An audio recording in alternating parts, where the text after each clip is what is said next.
So let me ask you my opening question. What does the term enterprise architecture mean to you?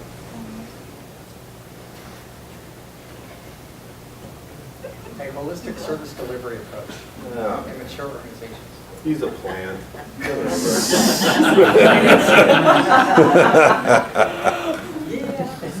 Phil, what do you think?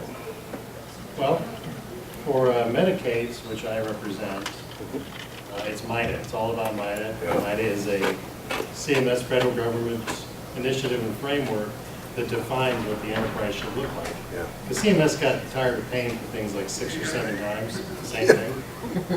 And unfortunately, California, we're in that boat where we do things 6 or 7 different ways, and since the Fed pays 90%, they got tired of doing that. Yeah. So they defined the enterprise for us, Yeah. and they said this is how Medicaid should operate.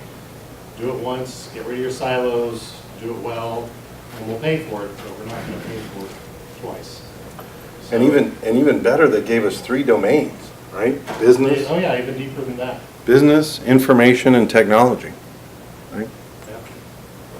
Anybody else? Enterprise architecture. Interesting thing is that Phil and I work together, by the way. Even in our groups, I've been supporting the Department of Healthcare Services now for 6 years, and even in our group of people who have been talking about architecture for a long time, the term enterprise architecture seems to elude people, right? Architecture is, putting together a building, constructing something. It brings vision of some sort of scientific discipline, etc. When you add the term enterprise, it sort of makes it confusing, because an enterprise is bigger than a building, right? It has a lot of components to it, and the architecture of that enterprise is pretty critical. And it can happen by accident if you don't have a formal program. It will happen. You'll have an enterprise architecture. Right? What I want to talk about today, though, is a formal program actually provides you the opportunity to consciously develop your organization as you move forward. My name is David Kendall. I'm the president, owner, starting head bottle washer, managing director of PM services for KAI Partners. That's not Kai, it's KAI. People say that, which I don't blame them. It's easier to say Kai than it is KAI. It really just started because I incorporated as Kendall and Associates Incorporated, and it just became too many words. So KAI is where we landed. Before I get started today, I put this quote up here specifically because I want to recognize 3 people. There's a lot of people who have contributed to the discipline of enterprise architecture. I specifically want to call out John Zachman, who is widely recognized as the father of enterprise architecture. He impacted my life even before I knew really what enterprise architecture was. I was working at Child Support Services, and a consultant who I respect highly had this Zachman enterprise diagram on his wall, and it's big, and there's a lot to it. And I would sit there and study it and think, yeah, this would be great, but there is no way you can implement that. That's crazy. Right? Years later, I came to appreciate that you don't have to implement all of it to get value from it. Right? Second person is Dr. Scott Bernard, who is currently the U.S. Federal Chief Enterprise Architect. He's a professor at Syracuse University, and I really like the way that he characterizes enterprise architecture, and some of the material that I'm going to go over today is directly from his book called An Introduction to Enterprise Architecture. The third person I want to recognize is a gentleman who I've worked with for the past year, who, when I first met him, he seemed very good at what he did, but kind of not as gregarious as I am, not as out there as I am. But in the past year we spent together, he's really inspired my appreciation for enterprise architecture. His name's Carl Engel. He's the CEO of Elion Strategies. That way I don't have to reference these people all throughout the presentation. Anyway, we're going to talk. I'm going to do the overview of the organization is going to be one slide. It's going to go by like that. We're going to talk about the definition, value, cost, risk, how linking strategy, business, and technology is really the guts of what we're talking about. I'm going to show you a framework of frameworks that we are currently using in the field. One of the best diagrams I've ever participated in developing. And then we'll do questions and answers. Sound good? So like I said, we incorporated in 2003. All right, we've made it. Long time. The one column I would draw your attention to is our guiding principles. The reason is that within any organization, if you don't define some guiding principles, they will define you anyway, right? You've got to have some basic things that you live up to and that your organization lives up to on a regular basis. All right, enough of all that. So, who in here believes that they operate in the strategic part of an organization? Raise your hands. That's a lot. Who in here believes they work in the line of business part of the organization? Right, everybody, right? And who in here is purely technology? Come on, guys, raise your hand back there. I know you are. The reality is that everybody raised their hands except for a couple of people, but all of us participate in the enterprise architecture whether we think we do or not.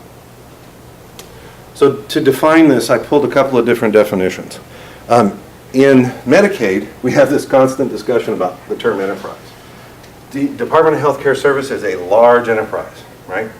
But each of the divisions within that department, which there are a lot, is also its own enterprise. Phil leads up our Office of HIPAA Compliance. It's not just about compliance, right? They do a lot of stuff. Their enterprise is quite substantial throughout the department. I think what's important about this definition, an organization or sub-activity whose boundary is defined by commonly held goals, processes, and resources. It's the boundaries we define that really give us the definition of an enterprise. Architecture. Again, the architecture of something is complex, carefully designed, if it's effective, right? Structure of something. Mr. Heinrich referenced earlier the MIDA architecture that we're dealing with. That's Medicaid Information Technology Architecture. It has three main basic domains: business, information, and technology. It is a carefully designed structure of stuff, right? The MIDA Business Architecture is one of the best things we ever got because it defines Medicaid as a business. This concept of the three domains, business, information, and technology, I think can be applied to almost any organization. You could break out technology into applications and infrastructure, but basically those three domains, you're going to have to integrate effectively to be successful. Right? So Dr. Bernard, his definition of enterprise architecture is the analysis and documentation of an enterprise in its current and future states. Current and future states is critical. Right? I see enterprise architecture as an investment in your organization. It's not a issue solution. It might be, but it's really a forward-thinking concept that supports goals and initiatives. And in the business climate we live in now with constant change, enterprise architecture is a critical concept. So what? What's in it for me, right? What's the WIFM? We've talked about the fact that enterprise architecture as a soundbite or a concept people understand, but how does it matter, right? I'll tell you that again, enterprise architecture will happen whether you want it to or not. If you take a proactive approach to it and actually implement a formal EA program, you can reap the rewards out of it on a regular basis. Things like improved planning. How is that affected by enterprise architecture? Well, enterprise architecture provides a top-down and bottom-up approach to planning. It connects strategy and business, which we would hope you could connect the strategic goals and objectives right to the desktop. Right? However, often when I walk around the government clients that I have, asking somebody at the desktop how their work relates to the strategic plan, I get blank stares. Right? So connecting the strategy and the business is a huge value. It also provides top or bottom-up planning support as well. By implementing an EA repository and a common set of methodology, you give the tactical folks access to a huge amount of information in a way that they can utilize on a daily basis. Improved decision making. We have a governance structure within the Department of Healthcare Services, and specifically the division I support, that's been there for 6 years. We have had 4 different iterations. One of the hardest things for this governance structure to do is to collect enough decision support information to make timely decisions. In other words, what's my as-is? Where am I starting from before I get to my alternatives analysis? And many times you have to go and reinvent that picture on a regular basis. Enterprise architecture gives you a central repository of information that shortens that as-is analysis so that you can concentrate on evaluating your alternatives. Enhanced communications. I work with a gentleman named Steve Morris. Steve Morris was a state employee for many years and has been a contractor for the past 8 years or something like that. He's taught me a lot about how to model organizations with his business integration framework. But the biggest thing he's taught me is how important language is to our technology work, right? Common language, common understanding. English is not our friend sometimes, right? If we don't talk from a common set of information, it's pretty difficult to integrate strategy, business, and technology. So improved communications is another outcome of EA.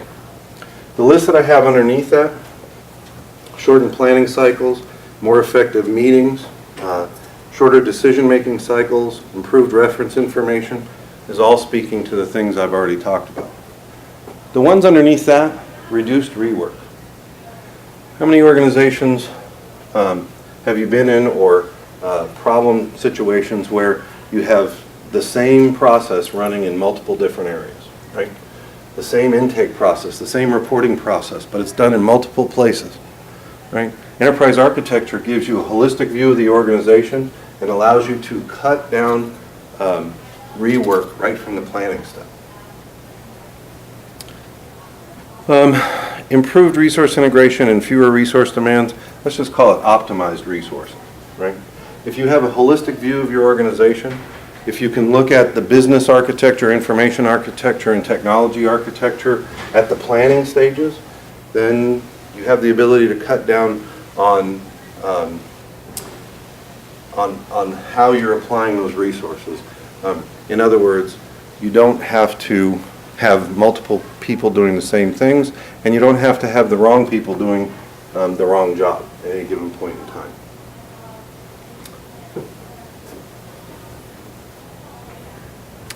But we are talking about the value, right? So there is a cost. Every program that you implement within an organization needs to be approached with open eyes. It needs to be communicated to the leadership structure. And I'm proposing a pretty standard approach to a program lifecycle. First of all, executive sponsorship is going to be critical. You're going to spend their money. You're going to apply their resources. You need their buy-in. So you're going to have to give them some value for what they're spending their time on. I'm proposing a pretty standard approach to cost: implementation, maintenance, continuous program improvement. Those are things we do no matter what kind of program we implement. A baseline set of services. When I used to think about starting up a PMO, I always thought, well, I want to go to my senior management team, list everything a PMO could do, have them make choices around it, implement those services, and then change on a regular basis. I think enterprise architecture as a formal program is the same thing. There are a lot of things enterprise architecture can do for your organization. But there's usually value in starting reasonably small so that you make some progress, and then on an annual or regular planning basis, improve those services over time. Key performance indicators. I'm not telling you guys anything you haven't talked about in other places, but you need to monitor and control this program just like everything else. The challenge is with enterprise architecture is it's an investment, right? You need to realize that you're investing in your organization. If everything's going well, it's hard to focus on quality improvement, right? Because everything's going well. But an investment in enterprise architecture gives you that holistic approach, and key performance indicators measure that on a regular basis. So I listed up some areas of cost consideration: program administration, management and staff, meetings and facilities. All of these are regular things you would do in any other program. They need to be applied to a formal enterprise architecture program as well. Any questions so far? Okay, so risk. Anytime you're investing in a program to help your organization, risks need to be managed constantly, right? It's an organizational commitment to invest in the organization. A formal enterprise architecture program is no different than that. So you need to manage risk on a regular basis, and that takes skill around that. Constant monitoring, discussion with the sponsor and the leadership team, etc. Implementation risks for an EA program include financial. Sometimes you have a fire burning. An enterprise architecture program might provide you a path out of that fire, so the budget isn't a problem the first year. But as time goes on, there's still ongoing maintenance, and there's a continual need to invest in your EA program. So the financial risks are real on a regular basis. Lack of adoption or acceptance. It takes good, solid organizational change management practices to get your EA program accepted within the organization. Primarily because you're going to be doing business a little bit differently. You're going to plan on an enterprise level instead of at a program level. People are going to feel like their iceberg is melted and they're not sure where they're supposed to stand. Right? So adoption of an EA program takes, again, good, strong change management practices. Schedule delays. You know, the biggest thing about an architecture is that it has dependencies to other parts of the organization. An EA program is an implementation project just like anything else, and it will depend on your PMO, it'll depend on security, it'll depend on IT, it'll depend on strategic planning.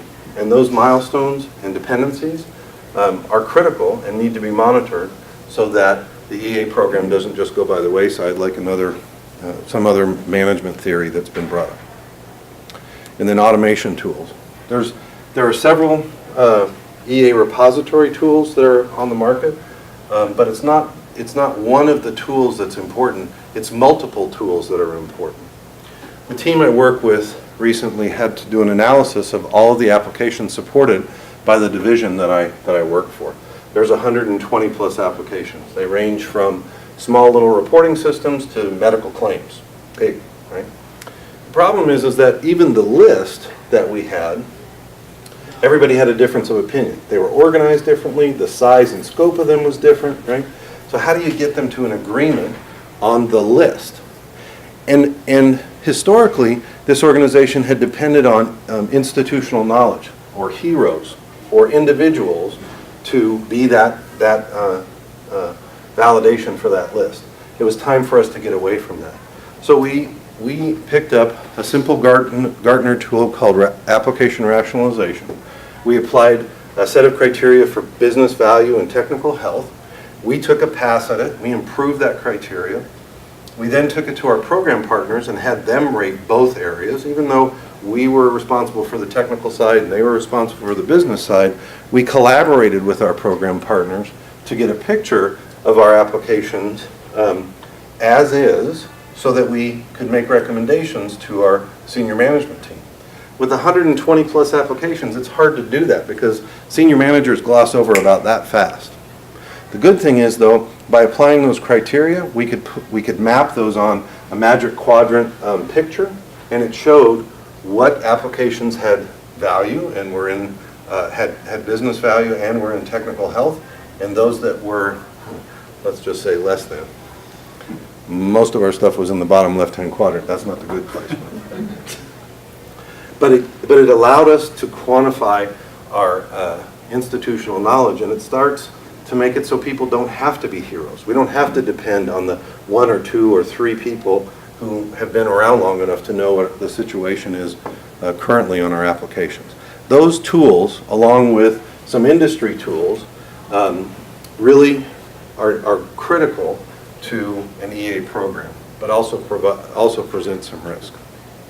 So risk mitigation strategies, executive sponsorship, defined EA budget, defined and approved EA budget, adoption of tools and techniques. You know, one of the things we've done is we've engaged the vendor community around enterprise architecture, and that really came from, it started with people like Mr. Heinrich, Ben Word, who's now at CDT, and some other folks who understood that enterprise architecture was critical to our success.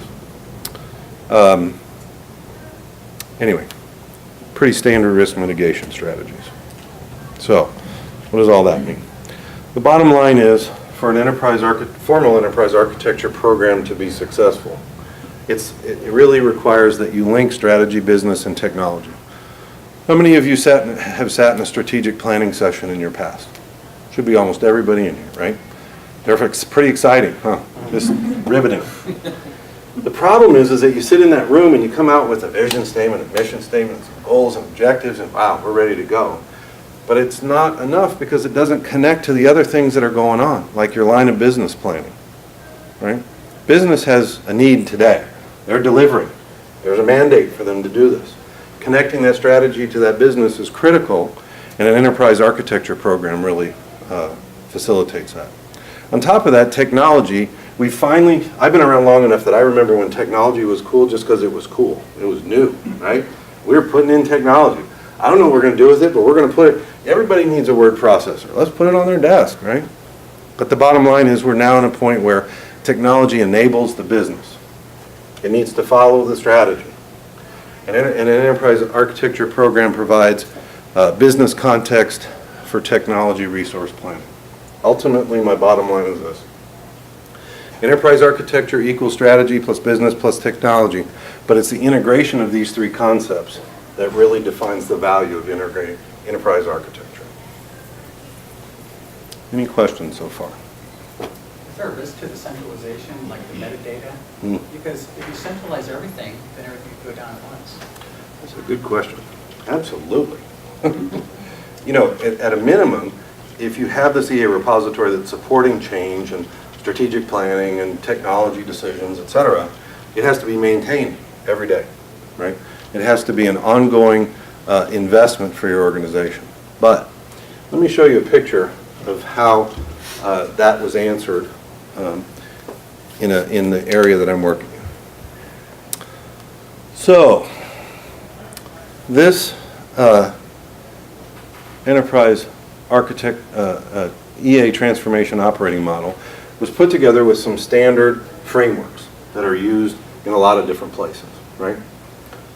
It starts with the pragmatic enterprise architecture framework in the strategy formulation. I really like this framework because it's intended for vision and strategy and management. It allows you to define your concept of operations, and I'm saying that from an enterprise perspective, not a system perspective. Once you have that defined, or at least defined well enough, you can go in and you can prepare yourself to go through the stages within the framework. And you don't have to do it all the first time. In fact, you won't do it all the first time. There isn't enough time in the day, right? But the bottom line is, as you go through this cycle, and we look at it as an annual cycle, it improves. The next picture in the solution design area is a TOGAF wheel, right? Most of you know TOGAF, know about this picture. I believe it's a fairly good enterprise architecture framework for implementation, system implementations, and it represents a solution design environment. How many project managers in the room? All of you know about portfolio management, right? We've all got a ton of projects going on, and that's not going to slow down anytime soon, especially if we all go agile. There's going to be a lot of projects, right? Portfolio management is critical. It allows us to make some decisions on priorities and support the strategy and the business requirements as they come out. Moving past, there's service management, right? There's this transition of project to operations that always seems to be difficult. I've only been in a couple of situations, at least in the California state government, where the transition from project to operations was simple and straightforward and easy, right? I used an ITIL wheel here because a good prescriptive set of service management disciplines makes that a little easier transition from project to operations. And then finally, the operational maturity here is what the real goal is, right? Performance. We want to enable the business to do the best work possible. Now, there's some other pieces on here I want you to pay attention to. The blue line going back from operations back to strategy, feedback, communications. But we've also identified repositories that are necessary for specific reasons. This configuration repository is going to be critical for CMS certification. And CMS certification now is a stage gate process. It's not the big bang process that it used to be in the past. That means we're going to be engaging CMS for a long time. The portfolio repository, I think it's pretty self-explanatory. You need to be able to manage projects from a basic set of standards so that you can communicate status and make adjustments as necessary. Our solution repository, that's an interesting piece, right? Now that Medicaid is going to, fee-for-service Medicaid is going to go to multiple modules being implemented instead of one big system, right? We're going to need a solution repository, so as information comes back from operations, back from our configuration and portfolio, we can make sure that we've kept our solutions up to date. We start from the most current information possible.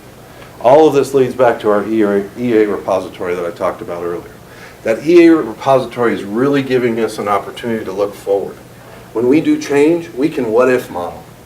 If I need to change a system, I can touch that system and I'll know the business processes, the interfaces, the technology components, a huge amount of information in one place, right? All of those feedback loops are critical to a formal EA program. One other thing, the blue lines in between each of the areas, those represent governance. Governance and decision making. A formal governance program is absolutely necessary to implement this framework of frameworks. And we do that on a regular basis, and we have to get better. We have to get better at, we've run a governance structure within our organization for 6 years, but now we have to run a governance structure that connects with the department and its governance structure, which is bigger, right? And the department's timelines are not our timelines. We have systems that need to be replaced now, and business decisions that need to be replaced now. Questions? Jason? Along the way with this framework, I see you would need exceptional executive leadership for this to occur. And I see a 10-year model here in front of me, and everybody wants to get to that operational maturity point. Sure. Do they ever make it? Sure. And so along the way, if you don't achieve or implement some of these components, is there aggregate value, or is it all, if you don't put all this in place, like similar to Agile, Sure. You can develop code, you can throw it out, or you can, it builds value along the way, like different than SDLC, right? Yeah. You throw it all out if it doesn't work. Yep. Again, this is an investment, right? It's a commitment. Each of these areas takes discipline, it takes time, and you're right, it takes exceptional leadership. It takes leadership at multiple layers, right? As we've moved forward in the area that I'm supporting, we've been communicating to our director's office, to HHS agency, Department of Technology, Department of Finance, CMS. We have specific partners who we ask for participation. Phil's unit is one of those. Our EITS area is another. Our programs that we support directly, those are critical pieces. This is not a, you just put it in and it works, right? This is a constant operating model that continually needs to be updated, improved, reviewed. It has a cycle to it, but you are never at perfect. So it's just like Six Sigma, constantly improving over time. Absolutely. My friend Carl Ingo calls it a self-correcting model. Each time through, you have an opportunity to improve. You learn something every single time. And some organizations are going to be better at this part. Other organizations are going to be better at portfolio management. Some are really good service delivery models. This just gives you an opportunity to find your strengths and weaknesses and continually work on it from a framework-based perspective.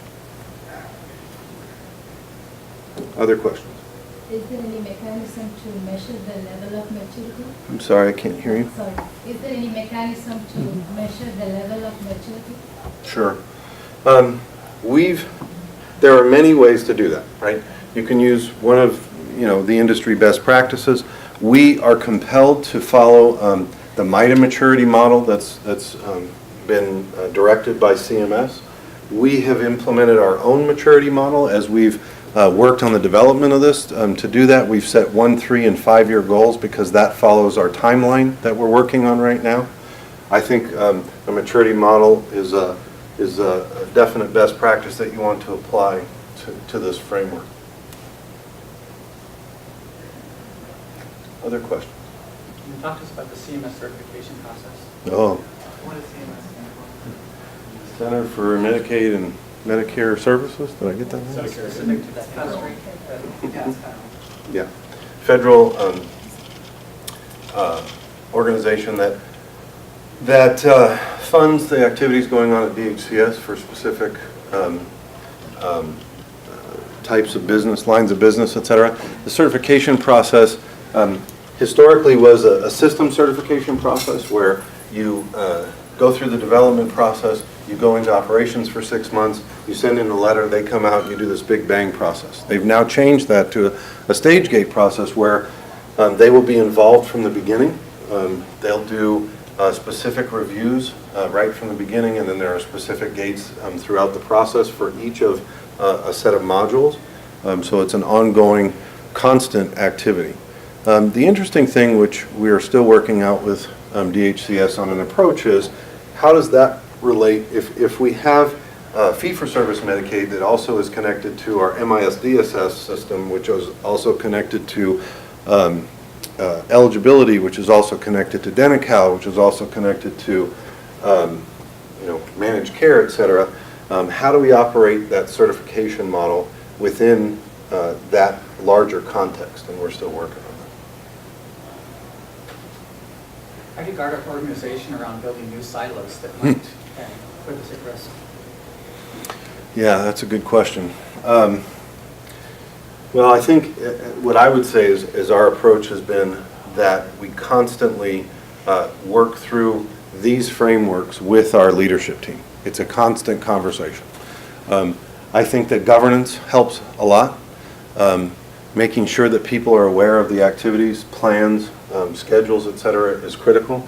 We've been briefing since January. We've briefed all of those layers of oversight probably every quarter a couple of times. So it's a constant engagement within the organization and also with our stakeholder partners. You run as fast as you can. Yes, sir. So you spoke at the beginning that it would be looked at annually. Mm-hmm. Obviously, visions change every couple of years. You don't have the same vision statement. So within the maturity model, could you point out where you think the best place would be for you to make a call that it was time for a vision change? Maybe it's a leading question coming from you. Yeah, well, in the organization that I'm supporting right now, we've set specific time goals because of another event, right? The vendor that was previously supporting us, the relationship with that vendor has changed. There's a known timeline for their departure. There is contractual timelines that we're trying to adhere to. So we've set goals based on some events that we know are coming, and that happened through strategic planning. Can you talk about how this lines up with capability and maturity modeling? Boy, let me tell you. Isn't it funny? When we started talking about how to move past a contract, we said, let's take out the technology and the services, right? Because those are the things we have to get new vendors for, right? And as you talk through services, it can be difficult because services are not written, purely as common objects. Like, the input is known, the output is known, the work in progress, what you consume, et cetera. That would be a simple service model, right? The problem is that my definition and your definition are different, right? So we've moved on past that to a capability model where we've identified the mandates and the things that we are going to be responsible for as a state organization. And we've aligned that through a tool that we came up with, not that we came up with, that we applied called DOTS, which is Direction, Operations, Transformation, and Support. And our capabilities fit into those 4 categories. It's no rocket science, right? It's just another tool that we've utilized to make sure that our capability model is agreed upon, so that we can start to set a maturity goal around each of those sections. Sorry, I'm asking some questions. I do. What about a service-oriented architecture? I see that as a horizontal thread across the top. Is it sort of on the path that, it sounds like that might be a component of achieving the maturity of this framework. Oh, yeah. Is that true? Sure. You know, when we first engaged this previous vendor, a SOA model was a requirement, and it never happened. We're now taking, as a department, we're taking that on by implementing the concept of services between business units. Instead of making a technology issue, we've made it a business issue, right? If a program needs eligibility, they go to eligibility and they talk about what they need. If I need support from EITS, from our IT organization, I go to them and I talk about services. We are implementing a service-oriented architecture in our technology, but it's based on the business at hand. And we're encouraging that through the discussion at the business layer, so that when we do implement technology, again, we're following what the business requirements are. So this is also a paradigm change for organizations, right? Huge. So that would be, OCM would be really critical of Huge. this too, right? Yeah. Big change, right? We have a lot of very skilled and qualified state staff members that their iceberg has already melted and they don't know, right? So what we're doing is we're evaluating their skills and we're bringing in new training, new conceptual working models, et cetera, so that this organization can mature along with this framework, not just have it imposed upon them. We've also solicited input from the management layers, not just at the leadership, but at the middle management. We have cross-team collaboration work groups so that people are able to contribute to the models and the outcomes that are proposed. And we're also collaborating with our partners across the department and the state, because I'm a big believer in building coalitions, but people need to have a voice and they need to be able to contribute at multiple layers. So yes, organizational change management is critical. And unlike me, do you ever reach maturity?